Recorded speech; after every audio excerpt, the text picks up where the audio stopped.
as of right now, PCA would be the NL MVP. We tell you why next.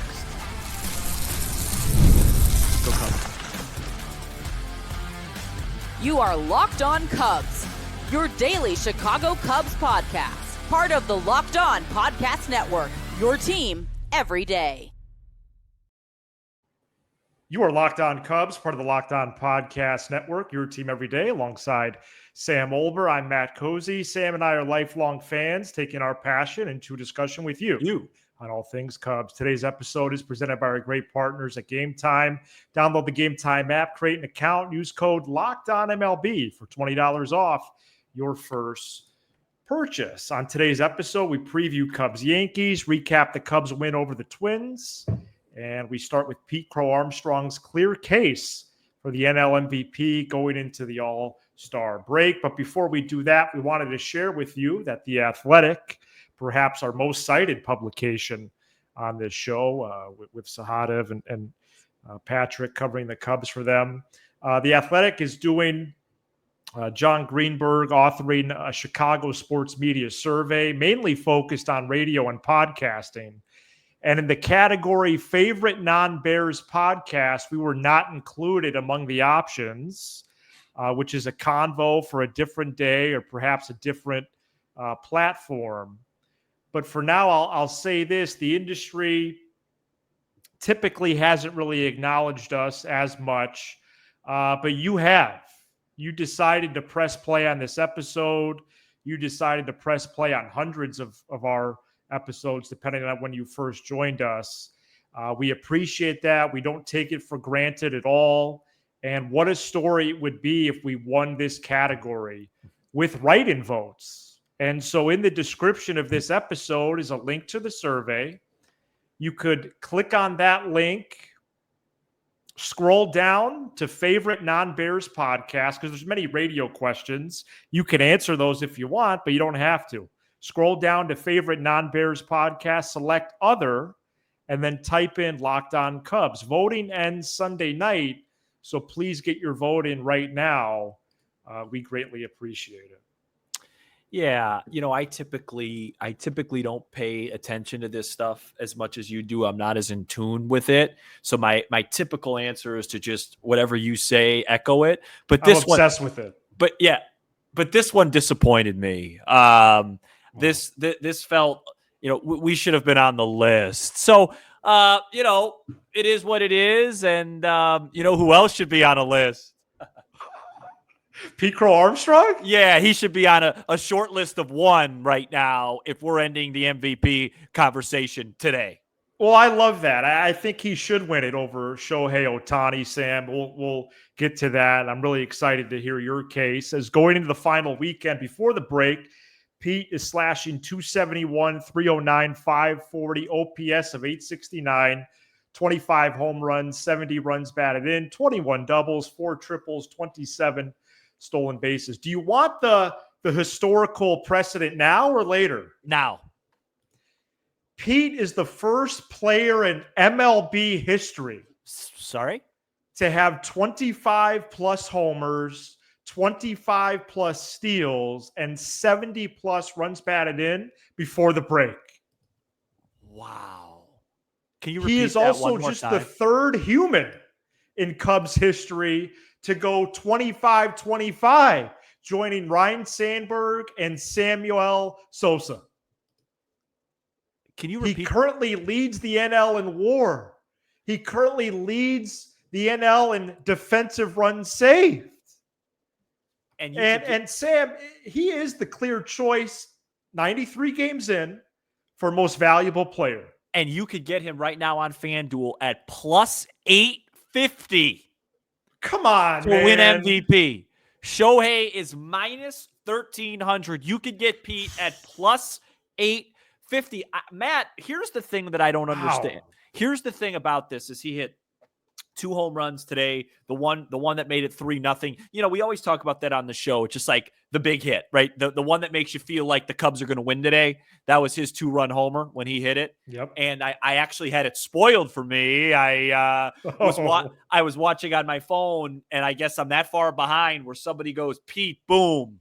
And then then I saw it. But anyway, I digress. I don't understand those odds. If it ended today, he'd win it. Like, Shohei's been great. I get Absolutely. it. His OPS is in the high 900s, but he hasn't really pitched. He's just started to pitch. He's throwing like 2 innings. He's not really starting. Shohei's sitting in the low 280s. Pete's WAR is way higher. Granted, to be fair to Shohei, he's DH most of the year. But like, here's the best case. Okay, you ready? Please. Yeah, please. Shohei is the auto MVP when he pitches well and hits well, right? Mm-hmm. Well, Pete is defending at the highest level that you could defend right now in baseball and is hitting really well. So he's actually using the Shohei model to win MVP, unless Shohei really has if Shohei starts churning out 6-inning starts and his ERA's in the low 3s, high 2s, and he hits 50+ homers. Okay, fine.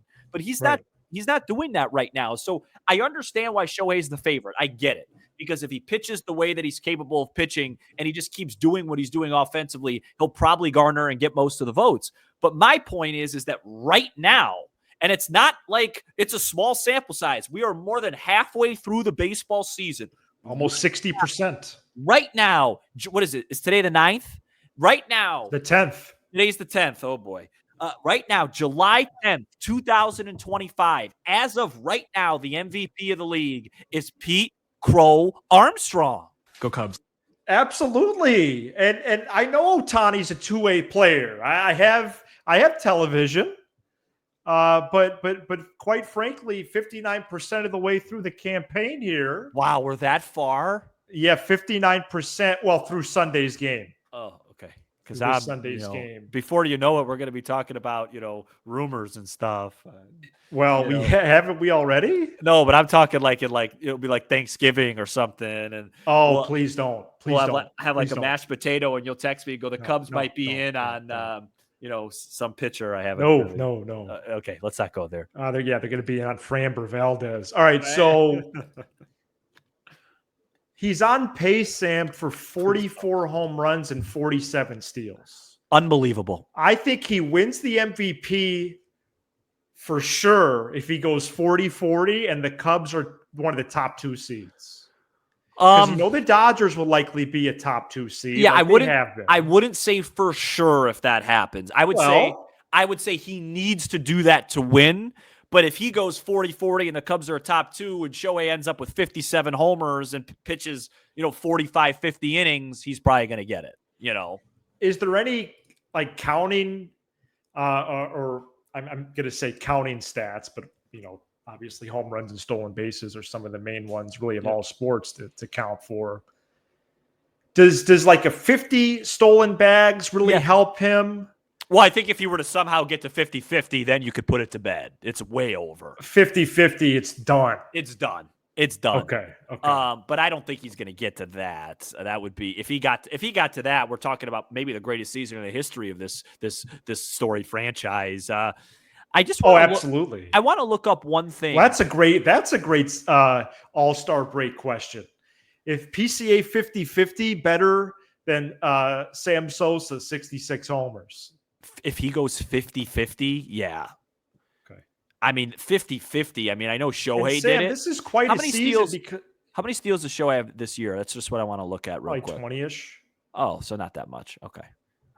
Go ahead. And as my friend Troy pointed out to me via text earlier today, Pete was hitting 197 with 0 homers going into Sunday Night Baseball. Yeah, that April night against the Dodgers. Right.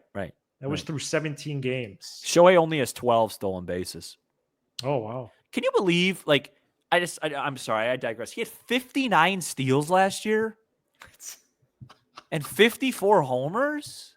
So he hit 50-50 last year. He hit 50-50, right. So anyways, but yeah, no, right now, Pete, I'll say it like this. I think Pete has a much better case than Cal Raleigh does to overtake Judge. Do you have any? Oh, that's cool. Do you have any intel if Ohtani is going to start give more innings? No, I don't. Okay. I would guess they can't just keep running him out there 2 innings at a time. So I would assume he's going to build himself back up and pitch a little bit here. I think he wants to. I mean, I think he's at the level where, like, if he really wants to, they're just going to do what he says. And by the What way, he wants, yeah. and by the way, they better take care of business out of the break. Correct. Coming up next, the Cubs took care of business against the Twins on Thursday. We get into those details next. Today's episode is brought to you by Supply House. Get the supplies you need from the site made for the skilled trades, Supply House. Whether you're in plumbing, HVAC, or electrical work, Supply House is the reliable way to order products online.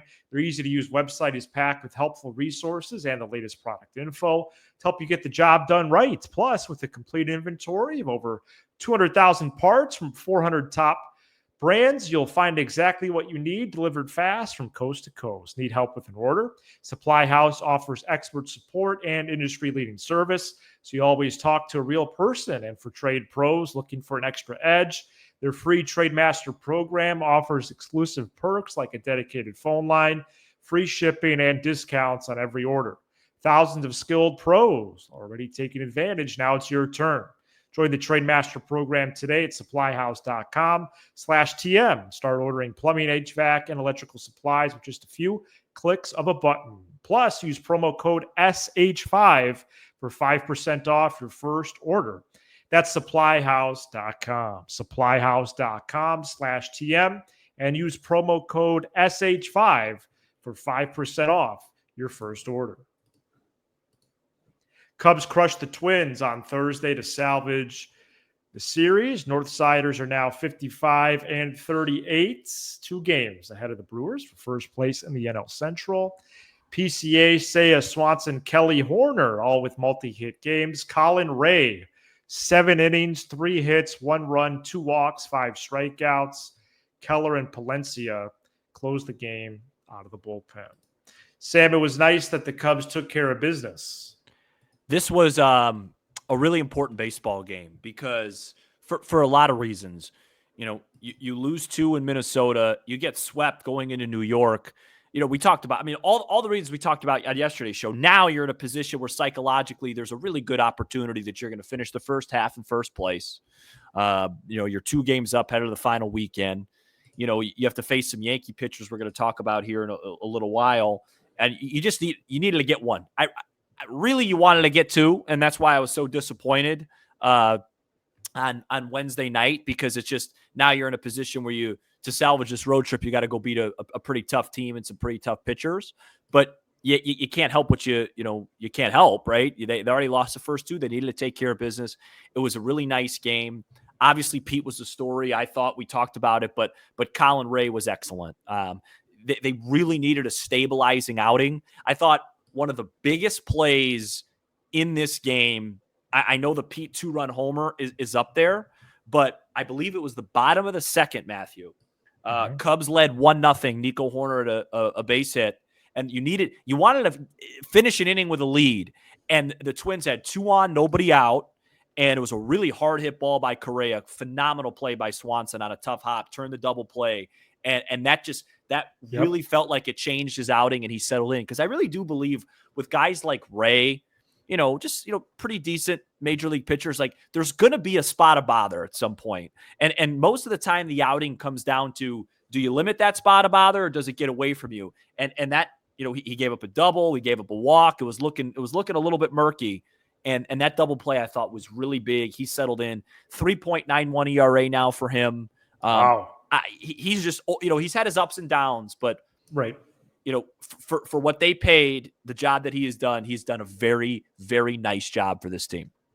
Yeah, that was a big play early in the game, up just a run to get out of that as the Twins were mounting really a comeback immediately, one that they never actually legitimized. So that was good to see. Cubs defense continues to be magnificent, which is one reason why you'd almost like to talk to the pitchers the Cubs are pursuing in the trade market. Right. Because I think there's some candidates here, especially like a Sandy Alcantara, who if he was able to buy in to what Hotovy and company sell him, like, hey, make this adjustment. And also we have one of the best defenses. I feel like that type of guy could be better just with Pete and Dansby and Nico, the catching tandem, catching trio, if you include Amaya. And so I thought the defense on display early was it just had reminded me of that. Yeah. Because we continue to hear about trades now as we're entering mid-July here. I also think there's an outside chance we get some news Wednesday or Thursday next week. A la when the Cubs traded for Jose Quintana at the break in 2017. But this was a nice win. It was fun to watch. And we're going to preview the Yankees series later, but you'd like to see, if possible, to carry a little bit the little speck of momentum you may have going into the Bronx and facing a good Yankees club despite their struggles. Yeah, they're good. But to pretty much put this game on ice midway through the game there in the Twin Cities, it was just encouraging. Yeah, and of note, Brad Keller first outing after his first real disaster on Saturday. Yeah. A little bit shaky, but looked fine. Stuff looked good. Yeah, a little bit of turbulence. Yeah. I was glad Council got him out there. I think just sending him out there into another really, really high leverage situation. I'd like a little bit of a soft landing there. Everybody in the lineup with a hit except for 9 and 1. The conversation around those guys, I think, will be on this show is going to be, I would say, a significant part of our All-Star break coverage. It will be explored next week. Yeah. Just, after the break, is it time to make a decision about the leadoff position? With all due respect to Ian Happ, who people think I don't like for some reason. I love the guy. I love him as a Cub, but he's not producing right now. Same with Matt Shaw. Do we have that conversation? Even though I just had it about 48 hours ago. Yeah, exactly.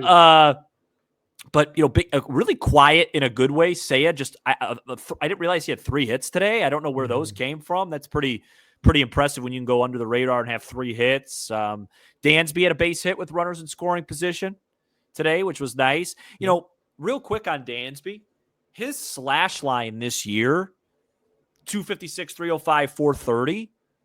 I would take that every year. It's just the fact that he keeps coming up with runners in scoring position. I've said this many times. I'm not angry at him anymore. The only explanation that makes sense would be if Craig said something like, "Hey, Sam," or "Hey, Locked On Cubs guy, we have data that says that Nico in the 7 hole actually comes up more with runners in scoring position than Dansby," or something like that. If that happened, then that makes sense, and I'll stop talking about it. But overall, the slash line for Dansby, you take this. Gold Glove defense at short, mid-7 OPS, you take that. It's just the timing of it that's been frustrating. And 2 more hits today for Nico with runners in scoring position. Carson Kelly, by the way, he started to right the ship again, which is nice to see. Yeah. So just overall, a very nice game. A good ending to what was a really tough first 2 games in the series. And now we talk about a big one going to the most historic franchise maybe in all of sports. Oh, wow. Yeah. Well, I just think that Dansby's struggles are magnified only because he comes up so often. Right, of course. With runners in scoring position as he continues to play. You don't think the Yankees are the most historic franchise in sports? Would you put the Lakers ahead of them? Lakers. Nah, still the Yanks, man. Celtics. Yeah, it's still the Yanks. Because, think about the 20s. Well, I don't think about it much, but I do. Wow. I got some. The best Yankees team of all time was the 27 club, right? Well, that's what there's actually some Yankee teams that had just as good a records, but that's the famous one. That's when you had Ruth and Gehrig in the middle of the order, just, putting up numbers that you don't even see when you're playing on rookie level MLB video games. What about the 2025 team? The Cubs see them this weekend. We preview that series next. This episode is brought to you by GameTime. Have you ever decided at the last minute to head to a ball game with friends or family? Maybe it's game day and you suddenly realize you want to be in the stands. That's exactly where GameTime comes in. It's the easiest way to grab last-minute tickets without the stress. With the money you save on tickets, you can splurge on food, drinks, merch, or even invite a bigger group to come with you. GameTime makes it possible. GameTime makes buying tickets fast and simple. Prices on the app actually drop the closer you get to first pitch, and they've got incredible last-minute deals, clear seat views, and a lowest price guarantee that takes the worry out of buying. Folks, fun 6-game homestand coming out of the All-Star break, the 18th through the 20th, and then the 21st through the 23rd. You got the Red Sox coming in. You got the Royals coming in. Really important homestand, kind of similar to the one that they just had. Would love to see them go 5-1. Go on Game Time. Go to one of those ball games. What's a better way to spend a summer day or night? So take the guesswork out of buying tickets with Game Time. Download the Game Time app, create an account, and use code LOCKEDONMLB for $20 off your first purchase. Terms apply. Again, create an account, redeem code LOCKEDONMLB for $20 off. Download the Game Time app today. Last minute tickets, lowest price guaranteed. Cubs Yankees this weekend. Final 3 games for the All-Star break. These are games 94, 95, and 96, as we will be 59% of the way through the season following Sunday. Central times here, 6:05 Friday, 12:05 Saturday, early one, 12:35 Sunday, also early. Probable pitchers, Flexen, Rodon, Boyd Freed, and Managa Warren. Flexen is a opener-ish on Friday. Boyd Freed, excellent on paper Saturday. Imanaga on Sunday, Sam, might be a problem, which I'm starting to realize now. I actually do want to ask you just straight up before we get to the other 2 games as well. Why could that be a big problem Sunday for him? Well, I just don't love the way he's pitched. It felt like he gave up a lot of warning track shots against the Twins, and in that ballpark against some of those hitters, he'll be fine if he executes. But if he pitches the way that he pitched in Minnesota, he'll give up 3, 4, 5 home runs, and it won't be a competitive game. And that's important because the Cubs, out of the pitchers they're facing, they can get to Will Warren. Will Warren is a winnable game. He's an up and down. I actually had him in fantasy. He'll go 6 innings, strike out 7, and then he'll go 4, give up 9 runs. And I believe he's coming off a good outing, his last outing against Seattle, which means he's typically due for a bad one. The other 2 guys, if you want a little perk of hope, Rodon on Friday, he's coming off one of his worst outings. He was unbelievable in May. Okay in June, and then he had a bad one in July, but his numbers are pretty good.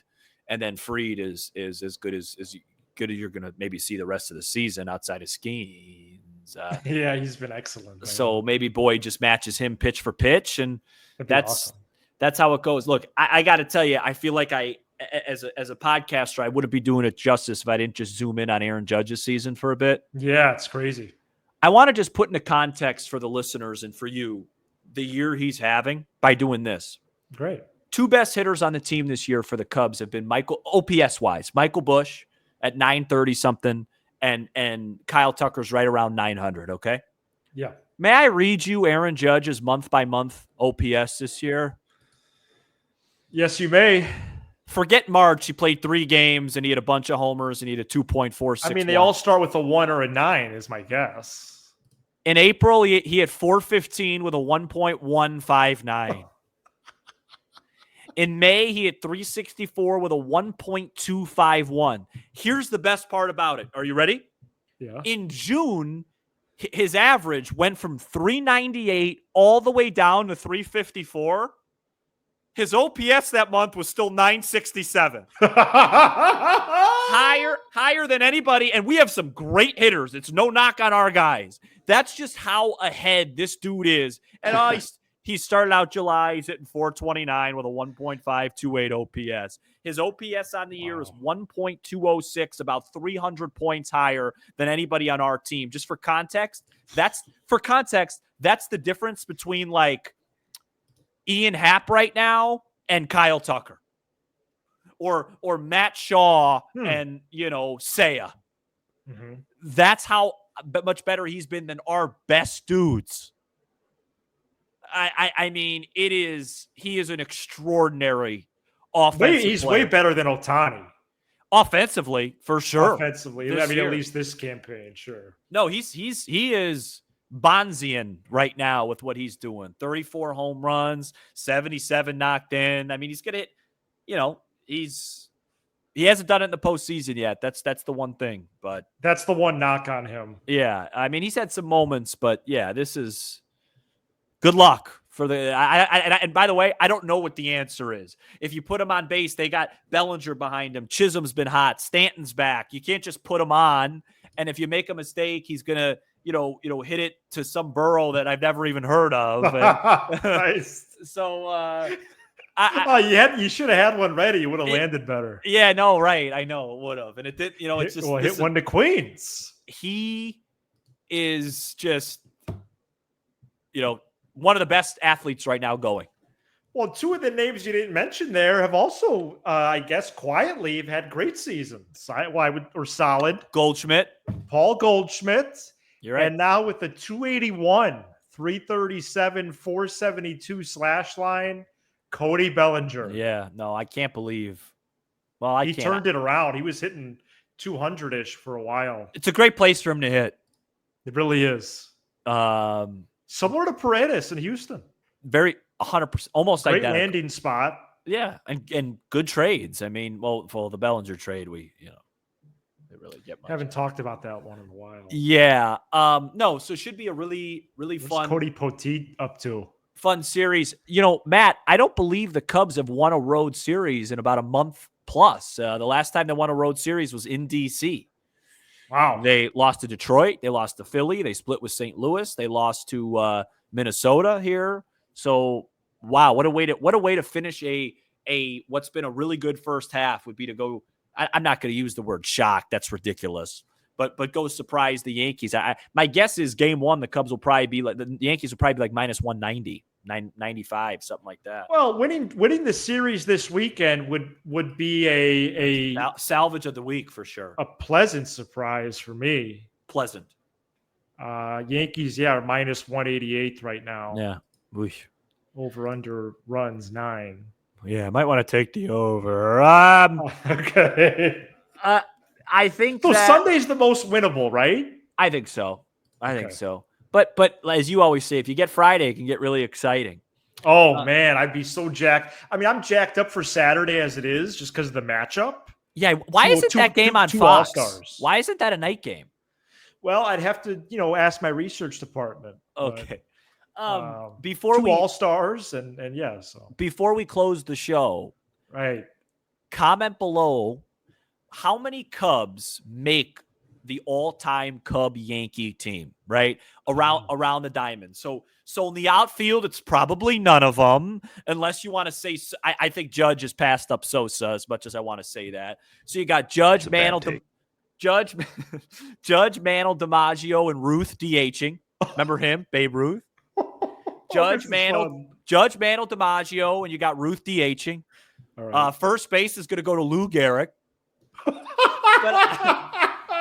But I think second base. Sandberg, I don't know why this is so funny. Because it's how good their organization is. Because it's excellence.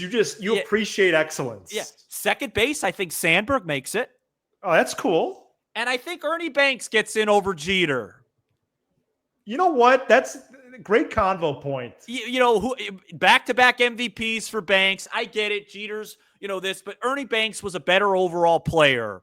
Right. And then A-Rod probably at third. Berra would catch. I didn't really think about pitchers. Fergie would probably make it for sure. Clemens is in there. Whitey Ford's in there. But I think the Cubs would get a couple pitchers, and the closer would be Mariano. All right.